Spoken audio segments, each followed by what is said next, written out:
தெய்வம் என்பதா குருநாதன் என்பதா என்னை பார்த்து பார்த்து வளர்ப்பதனால் அன்னை என்பதா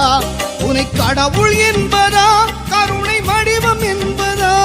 உன்னை கடவுள் என்பதா கருணை வடிவம் என்பதா ஐயா ஞானதானம் தந்த உன்னை தந்தை என்பதா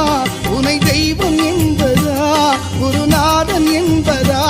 என்னை பார்த்து பார்த்து வளர்ப்பதனால் அன்னை என்பதா